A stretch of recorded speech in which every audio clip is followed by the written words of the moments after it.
महायुतीची आहे। जागा वाटपावरून महायुतीत मिठाचा खडा पडण्याची शक्यता आता वर्तवली जाते।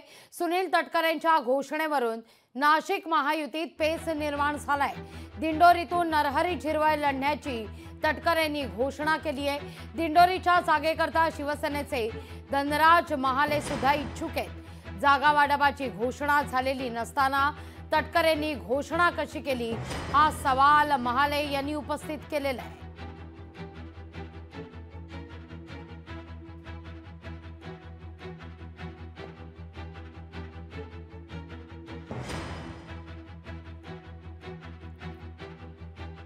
जागा वाटप होणारच आहे।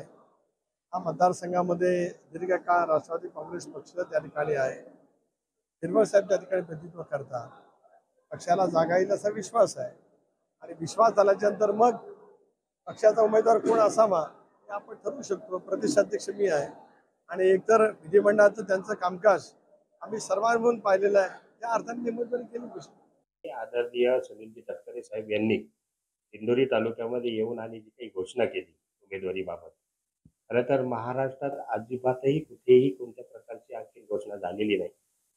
निवडणुकीसंदर्भामध्ये वरिष्ठ आणि महायुतीचे सर्व घटक पक्ष हे सर्व एकत्रित बसून आणि त्या ठिकाणी निर्णय व्हायला पाहिजे आणि त्याच्यानंतर उमेदवारीची घोषणा केल्या पाहिजे।